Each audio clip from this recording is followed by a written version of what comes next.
Olá, pessoal, tudo bem?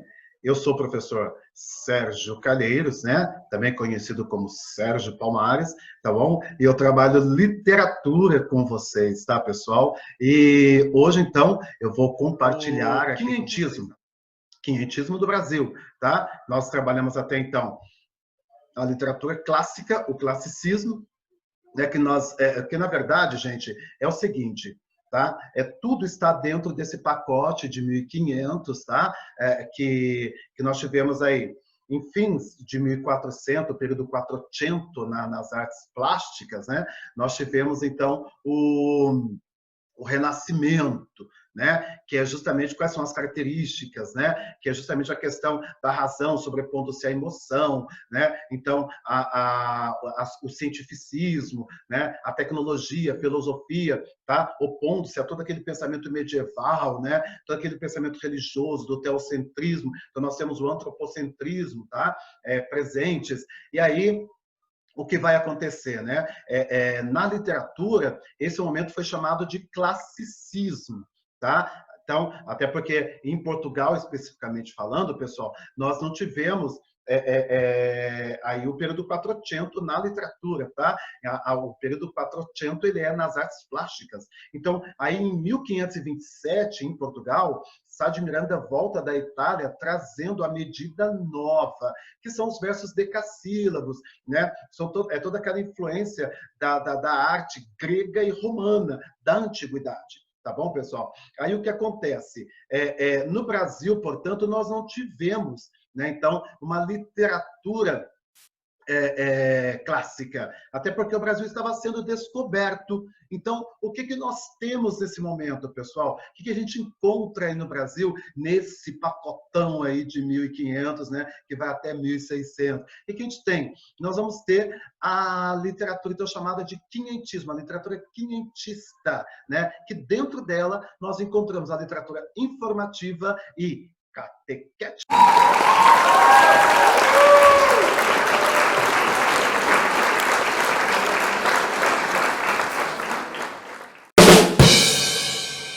Quinhentismo. Por que quinhentismo? 1500, tá? Mais tarde nós teremos seiscentismo, barroco, 1600, tá bom? Setecentismo, 1700, arcadismo, né? Oitocentismo, romantismo, e assim vai, beleza, pessoal? Então, olha lá, aí quinhentismo, então, aqui no Brasil, né? É claro que nós não podemos falar de arte, né? Inteiramente, assim, brasileira, porque é uma arte ou literatura que era feita por pessoas que por aqui passavam, né? Eram cronistas, eram viajantes, né? Pessoas que estavam chegando aqui para colonizar o Brasil, aquela coisa toda. Então, você tem aqui, então, lá, as crônicas de viagens, né, para informar, né? Eles informavam os governantes portugueses, né? Eles davam informações sobre as terras recém-descobertas. Então, a fauna, a flora brasileiras, elas são assim, são muito belas, são maravilhosas, e aquela coisa toda. Então, vai falar do índio, né? Que né, causou um grande susto aí no povo português, esses nativos. Daqui a pouco a gente comenta um pouquinho sobre eles. Então, os textos descritivos e informativos, tá, pessoal? Que é muito importante. Então, é muita descrição, né? Vão narrando, mas eles descrevem em detalhes, né? Para dar uma ideia mesmo exata aí de como eram essas terras aí recém-descobertas, né? E é o destaque para a conquista material e espiritual, né? Então, é claro, aí espiritual a gente entra mais na questão da literatura, então, catequética, utilização de adjetivos, né? Para mostrar que é tudo belo. O adjetivo vai me dando aí, né? Isso aqui é maravilhoso, essa flor é linda, aquele mar de um azul grandioso, aquela coisa toda, né? Então, e uma linguagem simples, né? Para que informasse, então, para os reis, né, para os governantes portugueses, de como estavam aí, ou como eram as terras recém-descobertas. Então, o que é essa literatura de informação, né? Você prestar atenção aqui, olha lá, né? Essa pintura, você vê assim, tudo muito bonito, um cenário assim, né? Claro, a pintura mostrando o Brasil antes aí da chegada do europeu. Então, você vê esse primeiro encontro, né? O índio com o europeu, né? E aí Daqui a pouco eu vou falar para vocês sobre essa palavra índio, mas por enquanto eu vou usando. Então, olha lá, essa coisa do índio com o europeu, né? Então, você vê aqui que é bem interessante. Então, a gente vai vendo que os nativos aqui, então, eles eram assim, muito assim, hospitaleiros, eles, os portugueses chegavam, eles aí iam trocando, né? Ali, miçangas, né? Ah, troco de ouro, a galinha, né? Troco de ouro, então aquela coisa toda. E aí, houve na verdade, aquela imposição cultural, né, europeia sobre, né, os povos que já aqui habitavam, né? Então, gente, sobre essa beleza da nossa fauna e flora, né, é que se reportarão os escritores aqui da literatura informativa, né, esses cronistas, né, esses estudiosos aí que por aqui passavam, né, para falar da beleza aí das terras recém-descobertas, tá, pessoal? Aí nós temos, né, é bem interessante, um texto famoso aí, né, que é a Carta de Pero Vaz de Caminha, alguns querem dizer que é a certidão de nascimento do Brasil, né? Como se o Brasil já não existisse, mas beleza. Então aí você tem essa coisa do Pero Vaz de Caminha aí mostrando, né, para o rei, né, Dom Manuel II, né, o rei de Portugal, sobre o descobrimento do Brasil, como que eram as pessoas que aqui havia, né, como que era essa terra, como que era, né, como eram os animais, né, como que era tudo aqui, né? Então, aí ele já começa dizendo, olha, ali veríeis galantes pintados de preto e vermelho, olha lá, ó, galantes pintados de preto e vermelho, e quartejados assim pelos corpos como pelas pernas, que certo assim pareciam bem. Também andavam entre eles 4 ou 5 mulheres novas, que assim nuas, não pareciam mal. Entre elas andava uma com a coxa do joelho até o quadril e a nádega, toda tingida daquela tinta preta, e todo o resto da sua cor natural. Outra trazia ambos os joelhos com as curvas assim tintas e também os colos dos pés, e suas vergonhas tão nuas e com tanta inocência assim descobertas que não havia nisso desvergonha nenhuma. Olha que coisa maravilhosa, né? Que Brasil fantástico. Né? Que terra gloriosa, né, que havia aqui, né? Então eles andavam assim à vontade, nus, né, sem essa preocupação com maldade, não tinha essa coisa, tá nu, tá sem roupa, não. É como se eles estivessem vestidos, né? É claro, gente, uma coisa aí bem importante, tá? Os índios que andavam nus eram os que habitavam o litoral, tá, pessoal? Isso aí é bem interessante perceber. Nas regiões mais quentes, né? Então eles andavam nus. Os índios que viviam lá nas regiões mais frias, né, no sul, etc. E tal, os guaranis, por exemplo, eles já usavam roupas, tá? Eles já sabiam usar roupas, eles produziam suas roupas. Então isso é interessante. Não foi o europeu que ensinou o índio a se vestir, tá, gente? É bem interessante isso. Como a questão do banho, né? Uma coisa bem louca, isso que eu acho maravilhoso, né? O europeu, né? Que, poxa, né? O civilizado, aquela coisa toda, e o europeu mal tomava banho, né? O Dom João, poxa, que aqui chegou em 1808, aí, a família real portuguesa, né, no Brasil, não se tem notícia de Dom João ter tomado um banho sequer, né? Uma coisa louca isso. E o índio, né? O índio já tomava, assim, no mínimo 6 banhos por dia. Olha que coisa fantástica, né? O habitante aqui das terras brasileiras, né? Então, a coisa era tão interessante que o caminho, né? Mais para frente, a carta ela é maior, né? Ele vai se referir a essa questão das índias nus que não tinham vergonha, é uma coisa natural, né? E também ele vai falar, inclusive, da questão delas estarem saradinhas, né? Elas não tinham pelo, né? E os índios nunca gostaram dessa coisa, né, de pele peluda. Então, é uma coisa bem interessante, porque ele vai dizer que as nossas mulheres, né, de as muito olharem, tinham vergonha de não ter as vergonhas como as delas, né? Então, quer dizer, as mulheres ficavam assustadas, porque as índias sem pelos e tal, elas ficavam com vergonha, né? Então assim, porque as índias eram muito, muito bem viviam nas águas, tomavam banho, né, e tal. Então elas se cuidavam nesse sentido, né, e elas eram lisas, naquela coisa. Então isso aí causa espanto no europeu, né, já que chegado, né, e daí, né, não é à toa que os portugueses acabam levando as mulheres indígenas lá para as matas, né, e aí vai gerando, né, esse povo brasileiro miscigenado, essa mistura de raças aí fenomenal, fantástica que é o nosso povo, né? Então vamos lá, pessoal.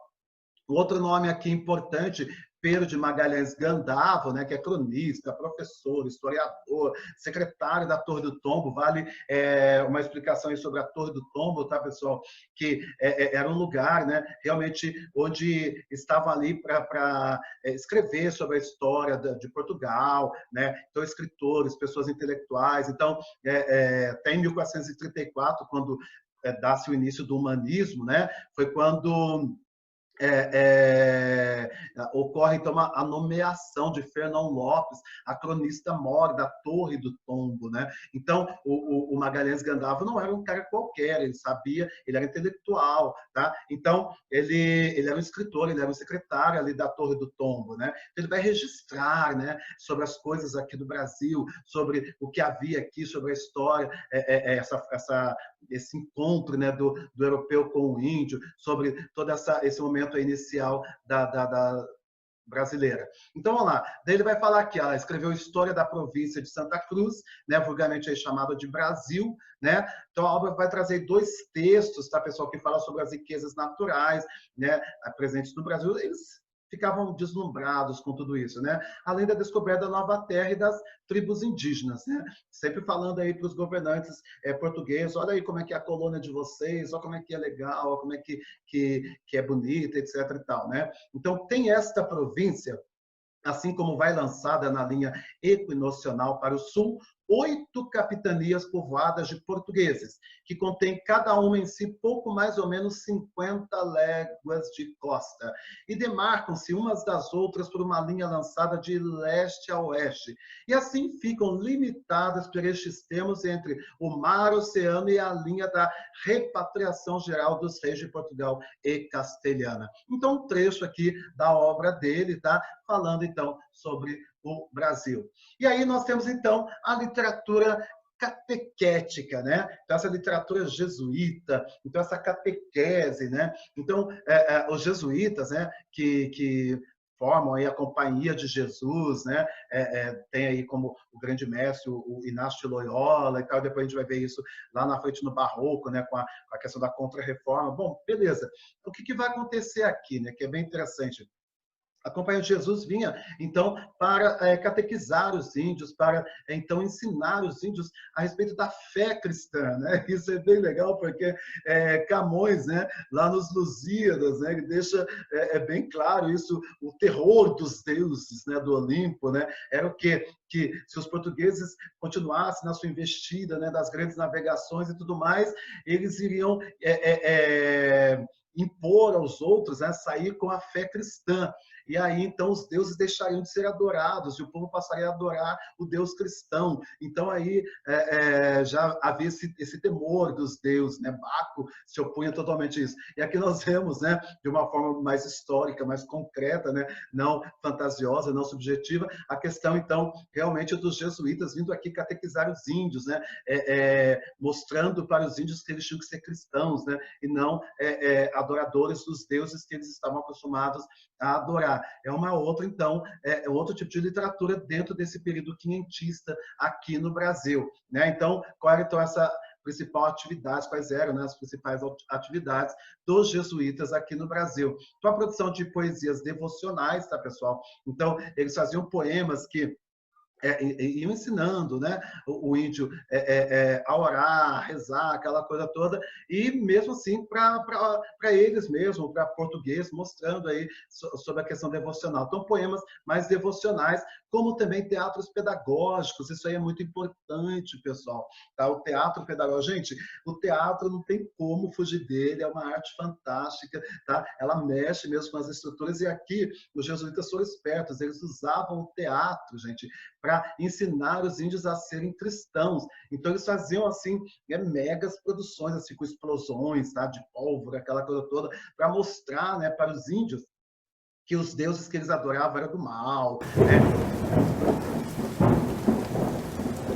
Eram demônios, que eles não deveriam adorar aqueles deuses, que eles tinham que adorar o Deus cristão, o Deus único, aquela coisa toda. Então, a gente vê aí sempre com passagens bíblicas, né? Estão apoiados em textos da Bíblia, etc. e tal, né?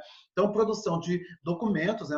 Os jesuítas tinham que informar, né, os governantes, tá, pessoal, sobre o que eles estavam fazendo, quantas pessoas já estavam convertidas, quantos índios já tinham deixado de ser selvagens, né, e agora estavam civilizados, né, adorando o Deus cristão, aquela coisa toda, então tinha que informar tudo isso, tá? O principal autor aí nós temos o padre, né, José de Anchieta, um nome famosíssimo, né, na literatura catequética, né, aquele poema famoso que ele escreve na areia, tá? E ele era também defensor dos índios, tá, pessoal? Ele era contrário aí ao comportamento agressivo dos colonizadores, que queriam, inclusive, né, também escravizar índios, essa coisa toda. Mas vamos lá para frente.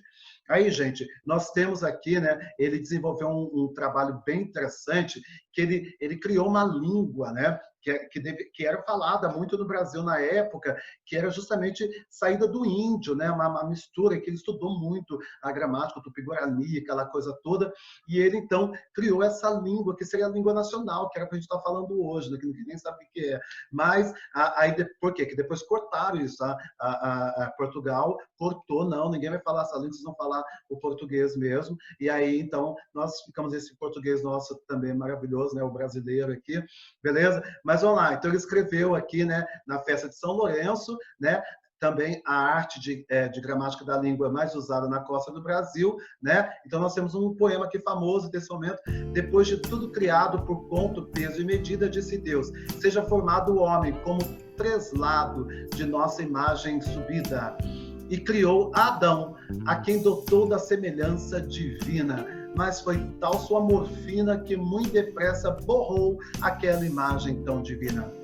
Mas Cristo, Deus humanado, glorioso São Francisco, para limpar o translado que Adão tinha borrado, pondo o mundo em tanto risco, quis pintar e consigo conformar a vós, de dentro e de fora, com graça tão singular, que vos podemos chamar homem novo, em quem Deus mora. Né? Então nós temos aqui um poema, né, já desse momento. E o padre Manuel da Nóbrega, gente, também é um nome importante, né? Quando se fala em literatura catequética, né? A gente já se lembra do Anchieta e do padre Manuel da Nóbrega. Então você tem aí um grande sacerdote, aí, jesuíta, né, português, também líder da primeira missão, né, jesuíta aqui nas Américas, e o padre Manuel da Nóbrega, ele é de grande importância aí na questão durante, né, esse momento de colonização, de catequese indígena aí, ó. Aí que eu queria chegar na questão, né, não se fala índio, né, gente? Não se usa esse termo é pejorativo. Quando você se referir aos povos indígenas, você fala o indígena, tá? Então, você não fala, né, eles moram em oca, né? É a casa do indígena, tá bom, gente? Isso são termos aí criados pelo europeu, né, que era de forma pejorativa, tá, gente? Então, suas obras são consideradas documentários históricos sobre o Brasil como colônia e ação jesuítica do século XVI, né? Então, daí você pode destacar aí as Cartas do Brasil, o diálogo sobre a conversão dos gentios, inclusive tem um trecho desse diálogo aqui, eu ponho só de uma fala, né, que é do Nogueira, né, Nogueira. Bem, se eles não são homens, não serão próximos, porque sou os homens e todos, maus e bons, são próximos. Todo homem é uma mesma natureza e todo pode conhecer a Deus e salvar sua alma. E este ouvi eu dizer que era próximo.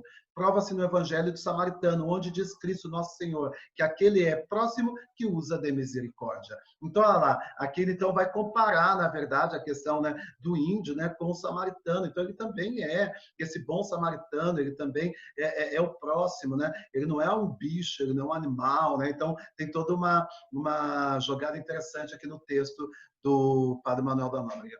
Vamos aqui para as questões, eu já estou com as alternativas aqui respondidas, mas nós vamos comentando, presta atenção aqui, a cenário alternativo que completa corretamente a afirmação seguinte. O movimento desenvolveu-se no apogeu político de Portugal, né, que, vamos pensar no contexto geral, né, de 1500, classicismo, essa coisa toda, consiste numa concepção artística baseada na imitação dos modelos clássicos gregos e latinos. Falou disso, pô, imita os modelos clássicos, gregos e latinos, né? O pensamento lógico, lá, a razão sobrepondo-se à emoção, né? Predomina sobre a emoção. A estrutura da composição poética, né? Então, só pensar naquela questão, o soneto, epopeia, né? E as formas fixas, né? Que eu acabei de citar, a medida nova, que são os versos decassílabos, que convive com a medida velha, que era da Idade Média, das formas tradicionais. Então, qual é o movimento? Classicismo, só poderia ser isso, tá, gente? Não podemos fugir daí. Um poema aqui, né, um soneto de Luiz Vaz de Camões, né? Então, aí para quem nunca viu um soneto, então nós temos aqui, olha, 2 quartetos, né? Uma estrofe com 4 versos, a outra estrofe com 4 versos e 2 estrofes aí com 3 versos. Então nós temos 2 quartetos e 2 tercetos. É a forma fixa de soneto. Alma minha gentil, que te partiste tão cedo desta vida descontente, repousa lá no céu eternamente e viva eu cá na terra sempre triste. Se lá no assento etéreo onde subiste, memória dessas cidas se consente, não te esqueças daquele amor ardente que já nos olhos meus tão puro viste. E se vires que pode merecer-te alguma coisa a dor que me ficou, da mágoa sem remédio de perder-te, roga a Deus que teus anos encurtou, que tão cedo de cá me leva a ver-te, com cedo de meus olhos te levou. Então nós temos aqui um poema maravilhoso aqui de Camões, é claro, né? O nosso grande Camões, fazendo uma alusão, né, a essa mulher, né, que se foi, que se perdeu, né, e tal, e que a gente faz uma ligação aí naquela lenda, né, da Dinamene, né, aquela que foi levada pelas águas, e que Camões, né, optou por salvar o livro e não a mulher. Então vamos lá. No poema de Camões podemos perceber algumas características do classicismo, são elas, quais seriam, né? Então nós temos aqui, olha, equilíbrio entre os transes existenciais do poeta com a disciplina clássica. Gente, isso aí é muito importante perceber, tá? Porque no poema camoniano não existe derramamento emocional, aquela coisa chorosa, lamentativa, ai, ela se foi, se perdeu, e agora nunca mais a terei. Não, existe um equilíbrio entre emoção e razão. Tá? Então, esse equilíbrio, né, da emoção e da razão é próprio do classicismo, tá bom? Então, nós temos aí um poema que busca o ideal da perfeição, né? Então, tudo isso é muito importante, a condição humana, né, que não tem como fugir dela. Então, está presente na obra camoniana. Aí, na última questão, né, sobre a literatura produzida no primeiro século da vida colonial brasileira, é correto afirmar que, né, é constituída por documentos que informam acerca da terra brasileira e pela literatura jesuítica. A primeira alternativa aqui, ela me dá só falando da catequese, né? Não, é informativa e catequética, tá bom? E você percebe aqui, ó, poema de Bento Teixeira, prosopopeia, isso aqui é lá do Barroco, gente. Nada a ver ainda, nós não chegamos lá. Belezinha, pessoal, por aqui nós encerramos então a aula de hoje. Espero que vocês